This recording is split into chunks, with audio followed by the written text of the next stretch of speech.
Welcome back दोस्तों, आपका अपने यूट्यूब चैनल आपकी सेहत आपके हाथ कीजिए डॉक्टर से सीधे बात। और आज फिर एक बार हम आए हैं नामवरी Mittal homeopath and holistic centre के ओनर डॉक्टर नितिन मित्तल के पास। और आज का टॉपिक रहेगा हमारा कुछ खास, वो हम डॉक्टर से जब डिस्कस करेंगे तब पता लगेगा आपको। उससे पहले दोस्तों, आपने डॉक्टर नितिन मित्तल के जितने भी वीडियोज़ देखे हैं, मैं आपसे रिक्वेस्ट करना चाहूँगा कि उन वीडियोज़ को आप देखें और आप कमेंट करें आपको क्या पूछना है डॉक्टर नितिन मित्तल से। होम्योपैथ के बहुत ही स्पेशलिस्ट हैं, मेडिकल केसेस को ठीक कर चुके हैं। हम इनके पेशेंट की टेस्टिमनी भी अपने यूट्यूब चैनल के इनके इंटरव्यू में ऐड कर चुके हैं और ऐसे आगे भी बहुत सारे पेशेंट्स की टेस्टिमनी हम ऐड करते रहेंगे। तो चलिए देर ना करें, करते हैं डॉक्टर साहब से सीधी बात। नमस्कार डॉक्टर साहब। नमस्कार सर। एक बार फिर से स्वागत है आपका अपने यूट्यूब चैनल डॉक्टर से सीधी बात। Thank you sir, thank you. आपकी सेहत आपके हाथ, करेंगे आज डॉक्टर से सीधी बात। और दोस्तों कमेंट करें कि हम डॉक्टर साहब से क्या सीधी बात कर सकते हैं। वैसे तो डॉक्टर साहब बहुत उलझे हुए हैं, मतलब बहुत सारे उलझे हुए केसेस को ठीक करते हैं, लेकिन जवाब जो है बड़ा इजी वे में देते हैं। एक आम आदमी को भी एक लिवर सोराइसिस क्या होता है, किडनी स्टोन कैसे रिमूव करते हैं, और जितनी भी हमने इनके इंटरव्यूज़ किए हैं बड़ा ही इजी वे में जवाब दिया है। शायद हमारे व्यूअर्स ने जितने भी व्यूअर्स हैं हमारे देखे हैं, जिसने भी इंटरव्यू देखा है, सबको इनका इंटरव्यू समझ में आएगा, सबको आपके जवाब पसंद आए होंगे। और डॉक्टर साहब आज के भी हम उम्मीद करते हैं वैसे ही आप जवाब देंगे। बिल्कुल सर, बहुत कम है। डॉक्टर साहब आज के दिन एक बहुत ही कॉमन डिजीज़ है, और वो डिजीज़ जो है पहले शहरों में हुआ करती थी, लेकिन आज वो डिजीज़ गाँव में भी पैर पसार रही है। बैकबोन का पेन, ओके, कमर का दर्द जो है वो सर गांव की महिलाओं में भी कॉमन हो गया है। और ऐसी ऐसी महिलाएं जो खेत का काम करती हैं, घर का काम करती हैं, झाड़ू पोछा करती हैं, उसके बावजूद भी उन महिलाओं में वो चीज़ें देखने को मिलती हैं। तो सबसे पहले तो मैं ये जानना चाहूँगा सर, इस बीमारी को क्या बोलते हैं? देखिए बैक पेन जो है वो बहुत तरीके का होता है जी। वो मस्कुलर पेन है या वो बोन का पेन है? बोन का पेन, बोन का पेन है, बैकबोन का पेन, बैकबोन का जो पेन है। तो उसमें आमतौर पर जो समस्याएं सामने आती हैं वो ये सामने आती है कि या तो सर्वाइकल स्पॉन्डिलाइसिस हो गया है या लंबर स्पॉन्डिलाइसिस हो गया है। इसका मतलब ये होता है कि एक स्पाइन जो कि हमारी मेन नर्व होती है, या तो वो सर्वाइकल रीजन में जो कि हमारे गर्दन के पीछे होती है, या फिर हमारे लंबर रीजन में जो कि हमारी नाभि से पीछे होती है, वो दब जाता है। पर सर ये रीढ़ की हड्डी जो होती है, ये तो हमारी पीछे के हिस्से से लेके नाभि के निचले हिस्से तक ये तो एक ही होती है। ये हमारे ब्रेन से स्टार्ट होती है और हमारे टेल बोन तक जाती है। टेल बोन तक जाती है। तो सर इसी को, मतलब इस रीढ़ की हड्डी में जब दर्द होता है, इसी को बैक पेन बोलते हैं। वही मैंने आपको शुरू में कहा कि बैक पेन को आमतौर पे मिसलीड किया गया कि आप गांव में या फिर शहरों में जो पेशेंट्स को कई बार होता है कि मुझे कमर में दर्द हो रहा है, कमर में दर्द हो रहा है, आमतौर पे वो होता है बोन का पेन, नर्व का पेन। लेकिन पेशेंट जो है दबवा के, मालिश करके, मसाज करके, सेक के या कोई पेन किलर खा के उसे दबा देता है आमतौर पे। ये समस्याएं जब बढ़ जाती हैं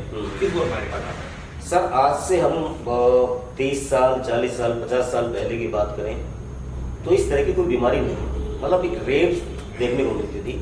100 लोगों में से किन्हीं 4 या 5 लोगों में बीमारी देखने को मिलती थी। लेकिन आज के ज़माने में 100 लोगों में से कम 80 से 90 लोगों में ये बीमारी देखने को मिलती है। इसका कारण क्या रहा सर? फिर वही कारण है सर। अगर हम पहले की बात करते हैं तो पहले के लोगों में मेहनत करना बहुत ज्यादा था, फूड बहुत अच्छा हुआ करता था। वो जो मेहनत करते थे वो उतना ही फूड इंटेक कर पाते थे, उनकी हड्डियों में उतनी ही जान होती थी। आज समस्या ये है, ना तो लोग एक्सरसाइज करना चाहते हैं और वो मनचाहा फूड खाना चाहते हैं, जितना मर्जी उतना खाना चाहते हैं। अब बोन लगातार कमजोर से कमजोर भी होती जा रही है। और समझने वाली बात ये है कि रीढ़ की हड्डी के जो मनके होते हैं, सपोज मैं बात कर रहा हूँ C1 C2 या L1 L2 जो लंबर रीजन में होता है, जो हमारे कमर के पीछे होता है, उनका जो ज्वाइंट है वो बहुत ही वीकेस्ट ज्वाइंट है, वो हैवी ज्वाइंट नहीं होता है, बहुत वीकेस्ट। मैं समझ नहीं पा रहा हूँ कि समाज में ऐसा कैसे हो रहा है कि कुछ पहलवान लोग हैं जो खींचते हैं उसे, कुछ उसे सेट करना चाहते हैं मार के, कुछ उसे हाथ से दबा रहे हैं, वो कैसे हो पा रहा है समझ से बाहर है, लेकिन बहुत ही वीकेस्ट ज्वाइंट है, इसको मतलब हम कुछ भी नहीं कर सकते हैं। सर लोगों को पता ही नहीं है कि इसका इलाज कैसे कराया जाए। बहुत सारे लोग जो हैं ऑलमोस्ट वहाँ भागते हैं। मैंने देखा है सर, कुछ वैद्य ही कहूँगा मैं उनको, या फिर देसी तरीके से इलाज करते हैं। वो क्या करते हैं, पर्टिकुलर एक पॉइंट को दबाते हैं और वहाँ पे एक टेप चिपका देते हैं, ठीक है। और वो जब टेप उखड़ती है तो मतलब स्किन के जो बाल होते हैं सर वो भी निकल जाते हैं। तो सर वो लगाना कितना ज़्यादा हार्मफुल है? क्या वो पर्टिकुलर वेज दब जाती है, उसमें ब्लड सर्कुलेशन नहीं हो पाता सर? क्या वो सही है गलत? नहीं समझ पा रहा हूँ, क्योंकि जिस नर्व की बात हम लोग कर रहे हैं उस नर्व में ब्लड तो चलता ही नहीं। जी जी वो तो सेंसेशन नर्व है, उसमें तो इलेक्ट्रिसिटी फ्लो करती है। जी जी जी तो ब्लड का तो कोई रोल ही नहीं है उसमें। जी। तो मुझे नहीं पता कि वो लोग टेप से क्या करना चाह रहे हैं या फिर वो एक्यूप्रेशर से क्या करना चाह रहे हैं। एक्यूपंक्चर से कई बार सर उसमें छेद करते हैं, उसको पंचेस देते हैं, उसमें पंचर करते हैं, तो क्या सर वो भी सही है? सर मैं नहीं बोल सकता, क्योंकि नर्व के ऊपर आप पंचर कैसे कर सकते हैं? सर हमने देखे हैं कुछ ऐसे लोग भी ट्रीट करते हैं कि चकला बेलन लिया, उसके बैकबोन पे ऐसे मालिश की, मतलब एक दबाव देंगे, वो किया, उसके बाद पता नहीं सर कुछ- मेडिकल पॉइंट ऑफ व्यू कुछ नहीं है। पहलवान लोग खींचते हैं। नहीं sir, medical point of view नहीं है ये।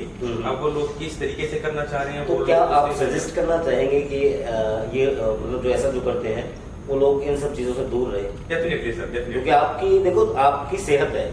हम एक बार फिर से रिपीट करना चाहेंगे कि हमारे जो चैनल है वो यही बोलता है कि आपकी सेहत आपके हाथ, कीजिए डॉक्टर से सीधी बात। और डॉक्टर से हम सीधी ही बात कराते हैं।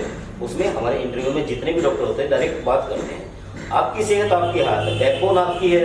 अब आप उसको कैसे उसके साथ खिलवाड़ करना चाहेंगे वो आपके ऊपर डिपेंड करता है। डॉक्टर साहब के अकॉर्डिंग ये सब गलत है, क्योंकि उसका उस बंदे का कुछ नहीं जा रहा जो आपकी बैकबोन को पंचर कर रहा है, जो आपका एक पर्टिकुलर पॉइंट दबा के उस पर टेप लगा रहा है, जो या फिर चकला बेलन से आपको मसाज दे रहा है। सर ऐसा उनका तो कुछ नहीं जाता, नुकसान तो Definitely patient सर, को ही। मेरे पास ऐसे केसेस आए हैं जो कि 32 साल से बेड में हैं, उन्होंने सब कुछ ट्राई कर लिया। उन्होंने कुछ ऐसा भी मुझे बताया कि कुछ लोग हैं जो कि लोटा लगाते हैं कमर के ऊपर और वो पूरे मसल समेत उसे खींचते हैं और उनको रिलीफ मिल जाता है। मतलब एक प्रेशर बना, एक प्रेशर बनाते हैं कुछ करके, तो सर उसमें तो स्किन भी खिंच के सब कुछ आती है। मसल्स तक पूरा खींचता हाँ, है। हाँ। तो मुझे पता नहीं वो कैसे करते हैं, लेकिन ऐसे ऐसे केसेस हमारे पास आए हैं प्रवीण जी की जो 32 साल से बेड में हैं और वो उठ नहीं पा रहे थे। उन्होंने क्या कुछ ट्राई नहीं किया होगा, आप सोच सकते हैं। अब वो तो ठीक है। तो सर मान लीजिए ये प्रॉब्लम जब शुरुआत होती है, जैसे कि आपने बताया कि आज के दिन वही हम रिपीट नहीं करना चाहते अपने इंटरव्यू में बार बार उन चीज़ों को कि खाने पीने का सही ढंग नहीं रहा, तरीका नहीं रहा। तो ये जब प्रॉब्लम क्रिएट होती है तो सबसे पहले पेशेंट को क्या करना चाहिए? सर सबसे पहले तो वो कमर दर्द को एक नॉर्मल तरीके से ना ले। सर मैंने देखा है जिसकी कमर में तब दर्द होता है वो सबसे पहले तो इजी वे में ऐसे उठता है, ऐसे करके। तो सबसे पहले तो वो तरीका तो उसका ठीक है बिल्कुल ठीक है कि वो उठा है, बिल्कुल अपनी ठीक कमर है। को रिलीफ दे रहा है। देखिए मैं आपको बताना चाहूंगा कि अगर कमर दर्द में नस इन्वॉल्व है तो सबसे पहला जो सिम्टम आता है वो ये आता है कि पेशेंट को अपने एक पैर में भारीपन लगना शुरू होता है। अच्छा, एक पैर उसका भारी हो जाता है। जिस साइड की नस दबेगी, जिस तरफ से नस दबती है उस तरफ से उसको वो चीज भारी लगती है। उसके उसी पैर में, सपोज करो मैं बात कर रहा हूँ आपसे लंबर स्पॉन्डिलोलाइसिस की या बात करता हूँ स्पाइनल स्पॉन्डिलोलाइसिस की, तो अगर आपका राइट साइड में वो कंप्रेस हुआ है तो राइट साइड का आपका फिंगर, आपका शोल्डर, आपका ये हैवी लगेगा। आपको झंझनाहट महसूस होगी आपकी फिंगर्स में, आपको नम लगेगा आपका फिंगर या आपका हैंड, आपका हैंड ऊपर उठना धीरे धीरे ग्रेजुअली बंद हो जाएगा। तो कुछ ऐसे लक्षण सामने आते हैं जो कि अगर कंप्रेस होता है तो सामने आते हैं। परंतु ये कंप्रेशन बहुत जल्दी नहीं होता है, ये बहुत ही लॉन्ग प्रोसेस है। आप ग्रेजुअली कुछ कर रहे हैं बीइंग अ लॉन्ग टाइम से आप करते आ रहे हैं और उसके बाद वो आपके मसल से शिफ्ट होकर आपकी बोन पे चला गया और वहां से शिफ्ट होकर आपके नर्व पे चला गया, फिर ये सिम्टम आते हैं। हमारे व्यूअर ये जानना चाहेंगे कि ऐसी जब चीजें हो जाती है किसी पेशेंट के साथ या किसी इंसान के साथ, तो सबसे पहला स्टेप क्या रहेगा? अभी हमने एक्सप्लेन तो कर दिया कि ये सब चीजें गलत है, पंचिंग कराना, पॉइंट दबाना, पैरवान से खिंचवाना, ये सब चीजें तो गलत है। हालांकि वो ट्रस्ट तो करेंगे, लेकिन अगर ये सिचुएशन है उनके साथ तो मतलब आप एज ए डॉक्टर तो आप क्या सजेस्ट करना चाहेंगे कि क्या करें? सबसे पहले करीब जी, जो मैंने शायद अपने लास्ट इंटरव्यू में बताया था कि डरना नहीं है, फियर नॉट जी। सबसे पहले। जी। दूसरी बात कि जब अगर ऐसा होता है तो वो इस चीज को डायग्नोज करवाएं कि रियल में क्या कंप्रेस हुआ है या नहीं हुआ है।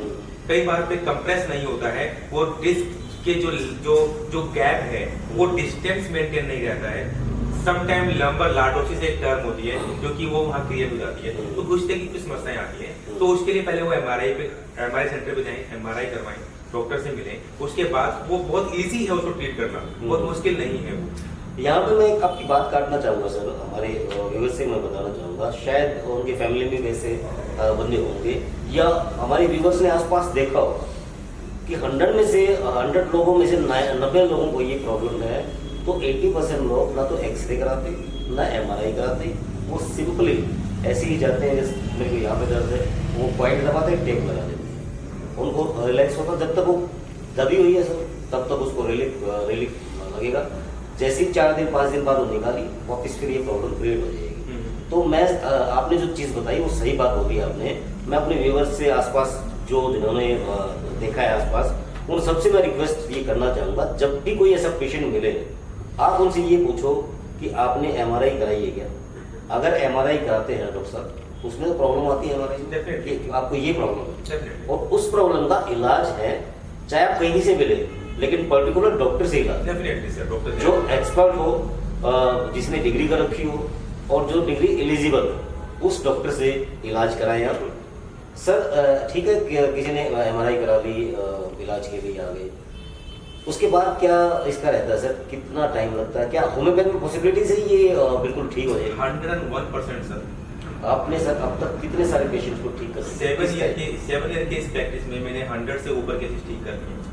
7 ईयर की प्रैक्टिस में आपने 100+ इस तरह कर लिए केसेस ठीक, इसमें से एक भी केस फेल नहीं हुआ है। और प्रैक्टिकल पॉइंट ऑफ व्यू ये बोलता है कि पेशेंट की बॉडी अगर रिस्पॉन्ड नहीं भी दिखा रही है तो 1 महीने में, 1 मंथ में एक वर्टिब्रा रिलीज हो जाती है। फॉर एग्जांपल सपोज करते हैं कि आपके नेक में, गर्दन में 7 मनके होते हैं, वर्टिब्रा के 7 पॉइंट होते हैं, C1 to C7। सपोज कीजिए कि आपका जो एमआरआई में रिपोर्ट आता है C1 to C2, C2 to C3, C3 to C4, ये 4 वर्टिब्रास में स्पाइन कंप्रेशन में है। तो जैसे कि 4 हैं तो एवरी मंथ एक स्पाइन रिलीज हो जाएगी। 4 है एवरी मंथ एक स्पाइन, 4 मंथ लगते हैं, 4 मंथ में में पेशेंट बिल्कुल ठीक हो जाता है, कोई दिक्कत नहीं होती। आपके अकॉर्डिंग ये साइकिल जो है 4 मंथ का है। हाँ, अगर बॉडी रिस्पॉन्ड बहुत कम आता है, और ऐसा भी मेरी प्रैक्टिस में देखने में आया है कि अगर बॉडी रिस्पॉन्ड बहुत अच्छा आया है तो सारी स्पाइन 1 मंथ में भी खुल गई, ऐसा भी होता है। मतलब डिपेंड करता है बॉडी। यस। तो सर कई बार ये पेशेंट को देखते हैं तो जैसे रात को सोते हैं तो सडनली पैर में जर्किंग शुरू हो जाएगी, झटके लगना शुरू हो जाएंगे, तो क्या ये मतलब बैकबोन की ही प्रॉब्लम है या फिर उनको कोई एक्स्ट्रा ऑर्डिनरी दूसरी भी बीमारी है? सर कुछ और भी लाजमी हो सकता है, लेकिन जो बैकबोन की समस्या है ये वहाँ प्रायोरिटी में, ये बैकबोन की जो प्रॉब्लम है इसके सिम्टम क्या क्या दिखते हैं? सिम्टम ये आते हैं कि पेशेंट को जिस साइड में वो दबाया, जैसे मैंने बताया आपको कि वहाँ पे टिंगलिंग सेंसेशन आएगी, झंझनाहट आएगी, वहाँ पे नमनेस उसको बोलते हैं, वहाँ सुनपन रहेगा, उसको वहाँ पे बहुत हैवी फील होगा। और जैसे कि अगर पैर में है, लंबर में हुआ है तो उसका पैर उठना बंद हो जाएगा, या फिर नाभि से नीचे तो जैसे कि किसी ने कुछ बांध रखा है वहाँ पे, उसको ऐसा फील होगा, या फिर हार्ड कॉन्स्टिपेशन उसको ऐसा फील होगा। अगर कुछ ऐसे सिम्टम चल रहे हैं तो उसको तुरंत डॉक्टर के पास जाना चाहिए दिखाने के लिए। इस बीच में एक क्वेश्चन मैं ऐड करना चाहूंगा सर, कुछ लोगों के एक्सीडेंट में बैकबोन में जो एक्सीडेंट को दौरान जो चोट लग जाती है तो उनको नाभि से नीचे का कुछ पता ही नहीं लगता, कब उनका यूरिन पास हो गया, कब उनकी टॉयलेट पास हो गई, तो क्या सर इन चीजों का इलाज होना है? डेफिनेटली ये दोनों बीमारियां सेम है सर? सेम तो नहीं कह सकते। क्यों नहीं कह सकते? क्योंकि उसमें बैकबोन इन्वॉल्व है, ऐसा हो सकता है, परंतु सिर्फ बैकबोन के कारण ही ऐसा नहीं होता। किसी पेशेंट को प्रोस्टेट की प्रॉब्लम है तब भी ऐसा हो सकता है, जिसका यूरिन पास हो रहा है। किसी पेशेंट को ब्लैडर की प्रॉब्लम है, यूरिनरी ब्लैडर की, जहाँ पे हमारा पेशाब इकट्ठा होता है, वहाँ की समस्या, तो तब भी ऐसा हो सकता है। परंतु बैकबोन में ये सिम्टम होते ही कंफर्म। तो सर क्या इस तरह के पेशेंट को आपने ठीक किए हैं जो एक्सीडेंट हुए हो, जिनको पता ना हो इस तरह के, तो सर इनका टाइम पीरियड कितना हो? सेम सर, बिल्कुल सेम वही 1 वर्टिब्रा 1 मंथ में रिलीज होगी ही होगी। तो कंफर्म आपके अकॉर्डिंग मतलब बॉडी के ऊपर डिपेंड करता है कि बॉडी पे डिपेंड करता है, तो 1 मंथ में सारी हो जाए। बॉडी रिस्पॉन्ड नहीं दिखा रही तो 1 मंथ में 1 तो रिलीज होगी ही होगी। ये आप मतलब गारंटेड है 1 मंथ में 100 कंफर्म मतलब एक होगी कंफर्म। तो सर ये होने में कितना लॉन्ग टर्म प्रोसेस है इसका? आपने ये तो बता दिया 1 महीने में बॉडी रिस्पॉन्ड हो जाएगी, तो आगे भी क्या उनको मेडिसिन लेनी पड़ेंगी? और एक्सीडेंटल केसेस में तो ज़्यादा टाइम लगता होगा सर बिल्कुल एक्सीडेंट केस में डिपेंड करता है कि पेशेंट की समस्या क्या है, उसने क्या, उसको चोट कहाँ लगी हुई है, कौन सा पार्ट इंजर्ड है उसका। सर बिल्कुल नाभि के बिल्कुल बैक में कौन सा पॉइंट होता है? बैक में लंबर नहीं, पॉइंट उसको क्या कैलकुलेट करते हैं? L1 L1 L1 से नीचे का हिस्सा किसी का डैमेज हो और जिसको हार्मोन जो है उसके एक्टिव ना हो, उसको पता ही ना लगे कि किसी ने उसको चिकोटी काट दी और इसका कब यूरिन पास हो गया, कब उसके उंगलियों में मूवमेंट होती है, उसको पता ही ना लगे, ऐसे पेशेंट्स में कितना टाइम लगता है? सर मैंने बताया कि इम्प्रूव करने में वही एक स्पाइन को रिलीज करने में 1 मंथ लगता है, पूरी स्पाइन को रिलीज करने में 36 मंथ लगते हैं। एल से नीचे कितने पॉइंट होते हैं सर? एल से नीचे लंबर के L1 to L5 5 पॉइंट होते हैं, उसके बाद फिर सैक्रल के पॉइंट होते हैं जो कि S1 to S2 पॉइंट होते हैं, तो इस तरह के 7 पॉइंट होते हैं। 7, तो इट मीन्स मोटा मोटी ये समझिए कि 7 से 8 महीने 10 महीने लगता है। इतना लगता है। Yes sir, yes. तो सर ये जो ये डिजीज है ये पहले सिटीज में थी, लेकिन अब गांव में भी है ये चीज, और खासकर मैंने देखा सर बच्चों में भी ये प्रॉब्लम देखने को मिली है। जो आफ्टर 15 एज के ऊपर 15 से ऊपर है उनमें भी ये प्रॉब्लम है। तो सर बच्चों का तो एक मतलब ग्रोइंग बॉडी होती है, वो तो कुछ भी पचा सकते हैं, आप जो भी हमारे खाने पीने का लाइफस्टाइल चाहे कुछ भी ना रहा हो, लेकिन एक 15 साल के बच्चे की तो ग्रोइंग बॉडी होती है, वो तो कुछ भी पचा सकता है। ऐसे बच्चों में भी ये सिम्टम आते हैं सर, उसका कारण क्या रहता है? Heavy weight lifting. 15 साल से ऊपर के बच्चों में जिम का बड़ा क्रेज है आज के टाइम में, तो उनको डेड लिफ्ट मारनी है, उनको उनको उनको उनको उनको स्क्वाट्स मारने हैं, हैवी स्क्वाट्स मारने हैं उनको, परंतु उनकी बॉडी साथ नहीं देती है।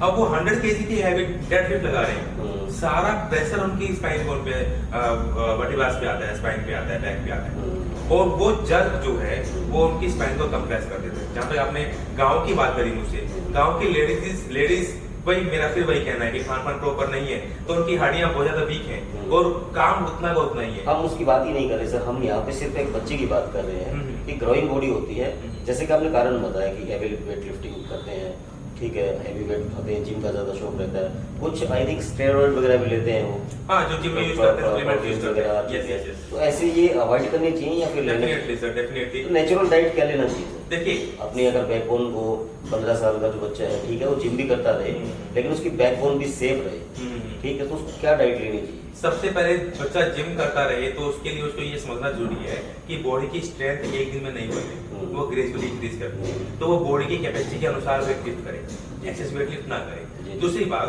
खाने के लिए प्रोटीन नो डाउट नीड है, प्रोटीन की नीड होती है हमें, पर वो नेचुरल प्रोटीन यूज करे, ना कि सिंथेटिक प्रोटीन, राइट, वो जरूरी है। सप्लीमेंट्स को यूज ना करें, वो देखें तो वो स्टेरॉइड्स यूज कर रहे हैं, वो इंजेक्शंस यूज कर रहे हैं, वो एनाबॉलिक कैटाबॉलिक यूज कर रहे हैं, दैट्स वेरी रॉन्ग।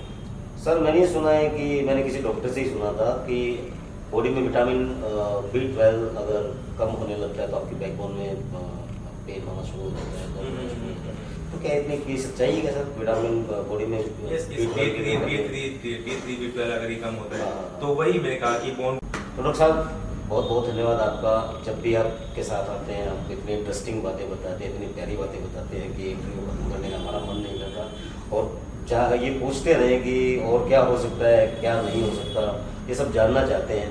तो बड़ा अच्छा लगा आज का टॉपिक, आपने बड़ा ही इजीली एक्सप्लेन किया कि बैकबोन का दर्द क्यों होता है, कैसे इससे बचा जा सकता है, कैसे आप अपना टेस्टिंग करा के अपना बेहतरीन तरीके से इलाज करा सकते हैं। तो इन तमाम बातों के लिए बहुत बहुत धन्यवाद मैं करना चाहूँगा। फिर से आपके अपने यूट्यूब चैनल आपकी सेहत आपके हाथ, कीजिए डॉक्टर से सीधी बात। और दोस्तों कमेंट करें, बताएं कि डॉक्टर साहब का नेक्स्ट इंटरव्यू किस डिजीज पे करना है, किस बीमारी के ऊपर करना है। आपकी कमेंट्स जितने ज़्यादा हमें आएंगे हम उसी डिजीज के ऊपर आपकी सेहत आपके हाथ और करेंगे डॉक्टर से सीधी बात। धन्यवाद। नमस्कार, मेरा नाम पारुल है, मैं रोना गांव की रहने वाली हूँ जो ज़िला सोनीपत में आता है, और ये मेरी ननंद राजेश है। इनको पिछले 30 सालों से पैरों में दिक्कत है। ये जब बहुत छोटी थी तब इनको टाइफाइड हुआ था, उस टाइम पे कुछ प्रॉब्लम हुई थी पैरों में, तो इससे ये चल नहीं पाती थी लगभग 30 सालों से। तो हमने बहुत सारे डॉक्टरों को दिखाया, इलेक्ट्रिक करंट बताया, वो भी लगवाया, लेकिन इनको रिलीफ नहीं हुआ। ये मोस्ट ऑफ टाइम या तो बैठी रहती हैं या फिर लेटी रहती थी। बस इतना कर पाती थी कि बेड से उठकर वॉशरूम तक जा पाए, ज़्यादा नहीं चल पाती थी, वो भी सपोर्ट के साथ। उसके बाद हमें डॉक्टर मित्तल के बारे में पता चला, जिनका क्लिनिक बहादुरगढ़ में है और एक अभी रिसेंटली एक नया क्लिनिक नांगलोई में खुला है। उन्होंने इनको दवाई दी है, लगभग 10 महीने से उनकी दवाई खा रही हैं ये।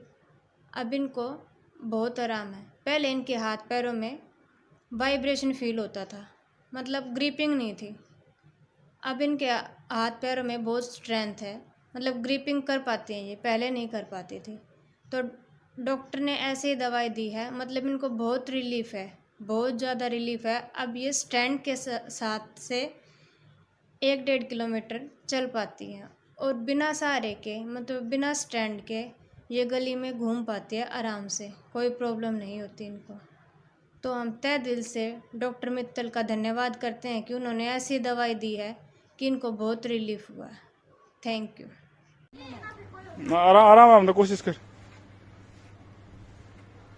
बिना सारे कोशिश कर,